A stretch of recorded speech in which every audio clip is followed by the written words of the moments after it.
So Lent, okay, I'm freshly inspired about Lent. Like I've been through 49 Lents so far.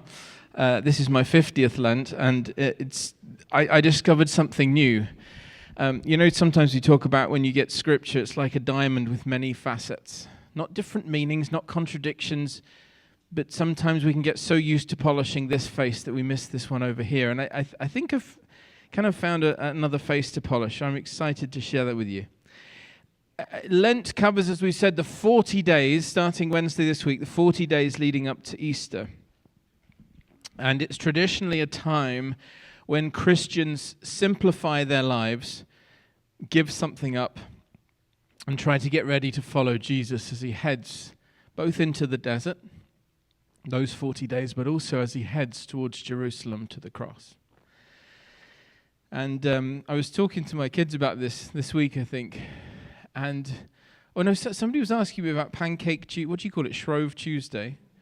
I'm like, yeah, we get ready for this season of great sort of giving of things up and making life a little harder and a little more bare by feasting thoroughly on fat and flour and pancakes and lots of maple syrup, because that's how we mean to go on. No, wait a minute, that's not what we do. Anyway, are you a pancake house, just by way of a show of hands? Who's going to have pancakes on Tuesday? That is disappointing. Okay, here's an English tradition. Have pancakes on Shrove Tuesday. You have my permission. But it's why you may, even if Lent isn't a familiar practice to you, you may be familiar with people saying stuff like, I'm going to give up, and then they insert something that feels vaguely courageous for Lent, right? Laura said to me, I'm going to give up, what do you think? Sugar, yes. Yeah. I've never given up sugar for Other things might be chocolate or coffee. Come on, Canada. Or social media. But here's the change in the facet that I want to polish, right? If we just think about this journey to Easter as a time to give stuff up, I wonder if we're going to miss something really rather wonderful. Because here's how I want to reframe it for you. Imagine Lent is a kind of whole life training exercise that God gets to invite us into every year. And the goal of the training is to become a little bit more like Jesus. So far, so good. But here's the bit we can miss. That at the end of the training, which can be tough and can be about giving stuff up or facing hard things, I am completely convinced that there are a series of precious gifts waiting for us if we complete the training. That's the bit we rarely talk about. We kind of get stuck on the giving up of stuff, and we don't get on to, but if we give up and face this and do the training God invites us into, there's a gift at the end. So what we're going to do for these next 7 weeks, right now up to Palm Sunday, I'm going to invite you to join me. Let's call it a Lent journey. And each Sunday, we're going to explore a different Lent gift. And we'll follow the same pattern every week. Now, at this point, let me explain. My plan had been to follow a series written by the 24/7 Lectio 365 people. And I've been reading that. I just found it a little dense. And as I was praying into it, one of the lines that he wrote lifted this whole idea of gift out to me. And I just felt the nudge to go with that. Now, that doesn't mean that we're not going to use Lectio, and it doesn't mean that we're not going to be following it through on our apps, those of us who have the app.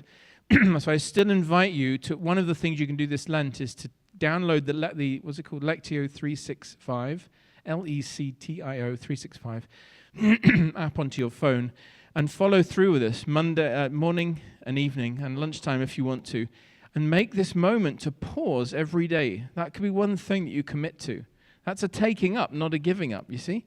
So if you haven't got used to that, some folks have, and they really appreciate it. So this app comes very recommended, and I'm not trying to talk down the sermon series. As I was reading for it, one of the things I'm getting used to is, Lord, what would you like me to preach on? Here's my idea. And then the thing that shot out to me in the page was this idea of gift. So that's what we're going to do. I hope that makes sense.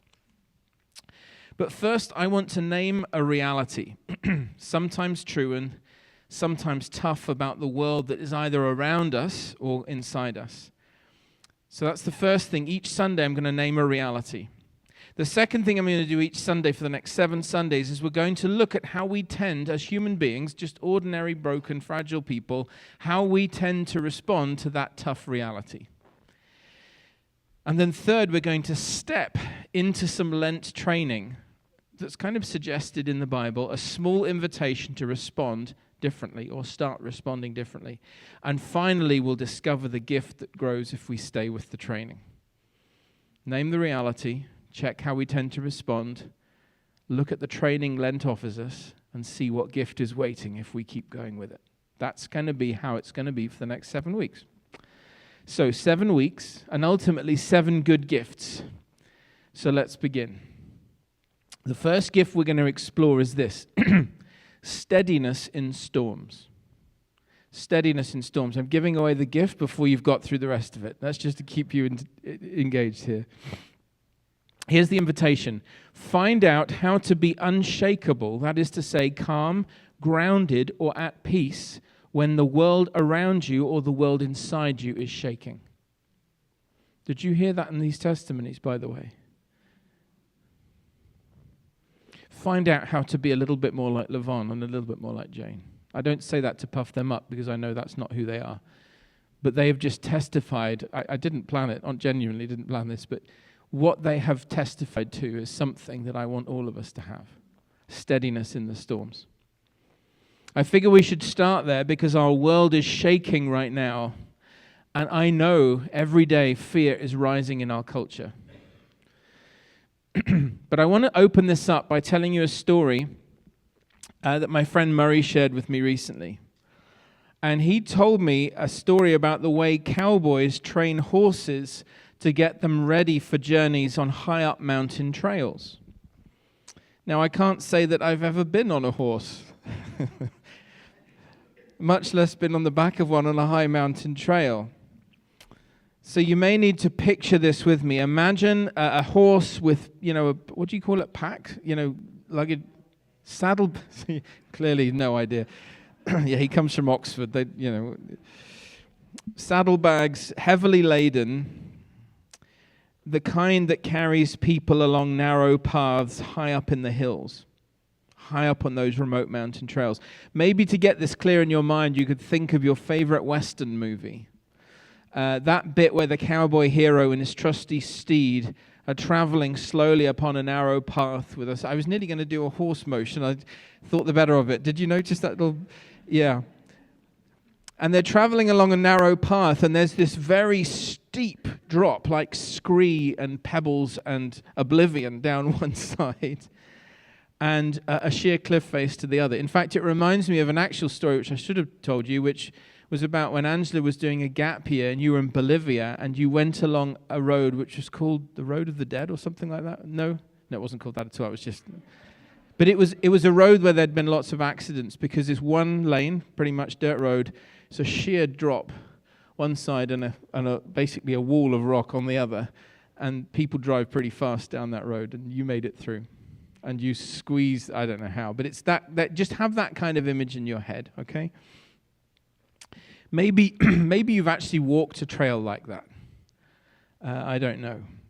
But if so, you can understand how one false move could be disastrous on a trail like that. The cowboy, in other words, is trusting his horse with his life. Now, everything is fine, so my friend Murray told me, until suddenly something startles the horse. Perhaps a rattlesnake rears its head and starts shaking its shaker. Or perhaps a boulder falls from way up high. The key moment, this brings us to our key moment and a key question. When that shock happens, how does the horse react? When that shock happens, how does the horse react? Now remember, and again, this is a man who knows precious little. I know more about the backside of the moon than I do about horses. So this is all on second hand. But horses, like most animals, have strong instincts. And those instincts aren't bad. They have to be alert. And frankly, if you're a horse on a plane and something scared you, bolting in the other direction is probably a really smart move. But if something startles an untrained horse, and it's on a trail like that, what's going to happen? It won't have time to think. It'll tighten, it'll rear up, it might have an instinct to bolt. And so on a narrow mountain trail, that bolting instinct could seriously hurt both the horse and the rider. It could even mean their death. So horse trainers, so I'm told, do not wait until the high mountain passes to train the horse for high mountain passes. They begin earlier. Perhaps the horse is tied on a long rope to something that holds it in place. And the training goes a little bit like this. They expose the horse to sudden movements and scary sounds, like the loud rattling of a stick in a tin can, for example, or a billowing tarpaulin, or a pretend snake. And initially the horse responds to the noise or that threat or that sudden movement according to its instinct. It tries to bolt. But the trainer stays with the horse and sticks with the horse, guiding it, calming it, and repeating the stimulus. And over time, what changes is this: the horse begins to trust the trainer more than their instinct. So when something unexpected or scary happens, they don't bolt. They focus instead, first and foremost, on the guidance and presence of the trainer. What is he telling me to do? What is she telling me to do? And when that happens, when that horse has acclimatized not so much to the noises, but to the fact that when something unexpected happens, the first thing I do is look to my rider. When the horse gets that lesson, it is safe now to walk the high mountain passes, because it has learnt to trust its rider to guide it and protect it when danger comes. Now, we're not horses, I know that. But if we're honest, we know what it is like, do we not, to bolt when something scary or fearful rises. When fear or sadness hit us, it's my observation of myself and of other people that we reach quickly for whatever helps us not feel the fear or pain, whatever numbs the fear or pain, whatever helps us avoid the fear or pain. Now, this list is not complete, but see if any of these ring home to you. Perhaps you bolt into your phone, endless scrolling. That's an easy way to lose a couple of hours of mindlessness. I do this. Or perhaps you bolt into the comfort of food. Or perhaps you bolt into busyness. That's a big one for some folks. Or perhaps you bolt into alcohol. Perhaps you bolt into drugs. Frankly, anything to numb the pain or decrease the fear in the moment. So here's a simple question. When the world feels shaky, when a threat comes up in you or around you, and you feel the fear rise, what do you do? How do you bolt? Because we all do it. Take a moment to think about your default response. I say that because, as we said before, the world feels really uncertain. And I don't know if external things like that raise fear in you. I sense it does for a lot of us. I think it's a very, very human response. Our news is full of war and stories of corruption, political instability. Talk about how climate is shifting, how uncertain the future is. What will AI do to the world and our kids' generation? Maybe that isn't a stimulus trigger for you. Perhaps it's something that's closer to home. Maybe it's like a health problem that you know you have or you're scared you might have. Or perhaps it's a family issue. Or maybe it's the state of your finances. Or perhaps it's something more tender like just feeling devastatingly lonely. Or perhaps you just feel grief about somebody you've lost and it won't go away. I think this is where Lent can help us if we follow Jesus on this journey for 40 days into the desert, because it invites us to face reality and face it in the presence and with the company of God instead of bolting to the thing that usually gives us distraction or numbing comfort. And as we face it, I think the lesson is this: we learn how to be steady, just like the horse in the training. I'd like us to read Psalm 46 together. It's going to come on the screen. Do you want to stand for this if you're able? Just to move your body a bit. Now, you'll know this psalm, but we're just going to read it through once. See what stands out to you. Let's go together. 3, 2, 1. God is our refuge and strength, an ever-present help in trouble. Therefore we will not fear, though the earth give way, and the mountains fall into the heart of the sea, though its waters roar and foam, and the mountains quake with their surging. There is a river whose streams make glad the city of God, the holy place where the Most High dwells. God is within her. She will not fall. God will help her at break of day. Nations are in uproar. Kingdoms fall. He lifts his voice. The earth melts. The Lord Almighty is with us. The God of Jacob is our fortress. Come and see what the Lord has done, the desolations he has brought on the earth. He makes wars cease to the ends of the earth. He breaks the bow and shatters the spear. He burns the shields with fire. He says, "Be still and know that I am God. I will be exalted among the nations. I will be exalted in the earth. The Lord Almighty is with us. The God of Jacob is our fortress." Take your seats. I think Psalm 46 is such an important psalm for this moment. Maybe mark it in your Bibles. Come back to it. You could pray through it this week. Because it's important because it starts with this. It doesn't pretend that everything is fine. And thankfully it doesn't say, this is the most irritating meme. Do you know what a meme is? One of these things that gets passed around on the internet a lot. And it originated in my country, and for that I am immensely sorry. And it's the meme that says this, and it has a sort of royal crown at the top. It says, "Keep calm and carry on. Keep calm and carry on." I can't stand it.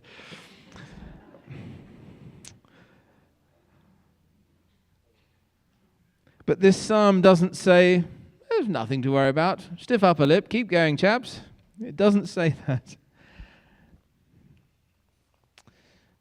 It starts by naming the chaos in what can only be described as graphic terms. We've read it a few times, so it kind of doesn't hit you, but just remember what it said. It talks about mountains quaking into the sea. What is one of the most stable things in our world that doesn't seem to move? A mountain. That's the logic. Okay, now imagine that is falling into the sea.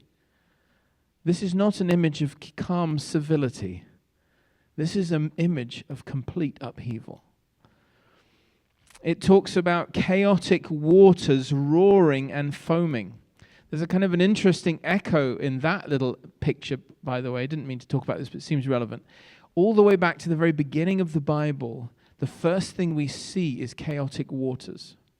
And what God does in the act of creation is he brings order to chaos. And one of the things that was fearful in the ancient Near Eastern mind, and probably through all of human history, was the fear of watery chaos. Have you ever seen, Isaac showed me this a few weeks ago, this video on YouTube or FaceTube or whatever it's called, of this big tanker on a high seas situation. Probably, let's imagine the North Atlantic somewhere. And these waves and troughs are, 50 feet deep or 100 feet deep or something crazy. And I just get nervous watching the video. And there's somebody in this boat filming this thing going up and down. And you feel that primeval terror. Do you know what I'm getting at? It even names that. And it says, also, it's not just the natural world that is quaking. It says, nations are raging and kingdoms are falling. Perhaps this is a psalm for our time. It's big language and it's meant to be. I think what it's trying to do here is it's trying to describe a world or a reality where things that used to feel solid don't feel solid anymore. It describes both natural and political chaos. And then right in the middle of all of that graphic description, the psalm says, God is our refuge and strength, an ever-present help in trouble. That phrase, ever-present help, matters a lot because it means God isn't far away cheering us in his safety. He is ever-present. He's right here. Whether you feel him or not, in the time of your greatest need, God is right here. And he's not just here briefly, he's ever present, always right here. The psalm goes on to repeat this idea like a chorus. It's almost like the psalmist wants his community to say it over and over again until it feels real. Perhaps this is the training. The Lord of hosts is with us. The God of Jacob is our fortress, even as the mountains quake and the kingdoms fall. And then we come to this line that many of us know really well. Be still and know that I am God. These words are not gentle Christian background music. They are not an invitation that only hangs over the entrance to a Christian spa. I wrote that and then I thought, what would that look like? Peaceful panpipe music or something terrible. I don't know. Those words, we have stripped the guts out of them to make them about nice Christian peace. Whereas actually the context of these words is like, your world is starting to collapse. The mountains, the governmental structures, your own body, your network of relationships are starting to crumble and you don't know what to do. Be still and know that I am God. Get the context right and those words will suddenly explode with life. It's a bit like he's saying, if something big is causing you to fear, and it probably is, don't bolt. Don't let that fear instinct drive your first response. Here's the training. When the fear hits, instead, be still and know that I am God, ever-present help in trouble. Be still. Psalm 46 is not promising you, my friends, that the mountains won't fall. He's telling you what to do when they do. He's telling you what to do when you feel fear rise. So here's the first training that Lent offers us. When fear rises, try not to bolt, but face it by being still and reminding yourself that God is with you. Facing it looks like staying present, telling the truth. Most importantly, perhaps turning toward God rather than away from him. And training, I think, looks like this. Something scares you, fear rises, the urge to bolt comes up, and you notice it, but instead of running towards your usual escape, this is the key moment, by the way. Just as you're about to do the thing you always do, force yourself to pause and turn towards God and then pray this minute prayer. I love little prayers because it reminds us that the power of the prayer isn't in the length of the prayer. And perhaps you could pray this: God, even though I cannot see or feel or sense you in any way right now, even though the mountains are crumbling and the earth is shaking and the waters are raging, you are here. Help me. That's it. What if you took a pause and you said that? What if the way you finished the news bulletin on CBC every night was to turn off the TV, stand together, hold somebody's hand if you have a hand to hold, and say, God, the mountains are quaking, the waters are raging, but we want to be still and know that you are God. Help us. And then hold the silence and just see if peace comes. Sometimes it will. Sometimes you won't feel anything. But the training is not to feel the peace. The training is to say the truth. And the peace will come.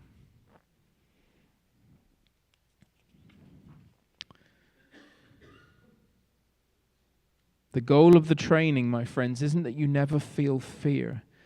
The goal is that fear stops being the thing that has control over how you respond. Remember, the trained horse still hears the bang or the rattle or the tumble of rock. It still feels the surge of panic, but it has learnt by practice and by experiencing the horse rider's presence and faithfulness. It has learnt that even when the fear comes, it will continue to follow the lead of the one guiding it. In the same way, we may feel afraid, but we learn slowly to stay with God in the middle of it and trust His guidance and care. That is the first gift of Lent. Steadiness in the storm. Notice one last thing. In Psalm 46, it does not say, "Therefore I will not fear." It says, "Therefore we will not fear." So here's the other thing that I discovered this week.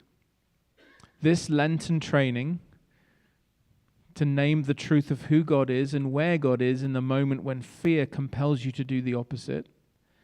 This is also something we get to do together. This is not private spirituality. This is communal life. What do I mean by that? We get to hold each other up. When one of us feels like bolting, others help us stay steady. It's not all up to you. You just got to have the guts to share it with somebody you trust. I like it. I think it was one of you two ladies talked about not having prayer. Do you remember you said, I was in it and I didn't have words to say? That's really true. So even when you're so in it that you can't hear or speak, grab a friend, grab somebody here and say, pray with me, pray for me. I don't have any words. We're in this together. All right. That's it. So I want to end today by giving us a chance to respond. It's not something complicated, just real simple. And I want you to take a moment. If you're up for it, just close your eyes. And I want you to name as honestly as you are able. And no, you don't tell a living soul about this unless you want to. You don't have to tell anyone here today right now. But name the thing that is roaring in your life right now. Name the mountain that is collapsing. It might be health or strength or friendships or outside or inside. Just name it right here, right now.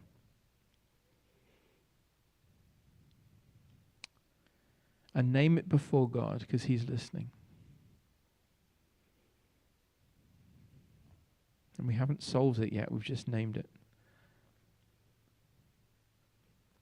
And now, this is your first experience of the training. Get ready. Without forcing yourself to feel calm or feel anything, frankly, simply pray this prayer. You can pray it in your own words. My words are not important. It's just giving you a guidance. Something like this. God, you are here. Please guide and protect me. Amen. Let's sit with that for a moment.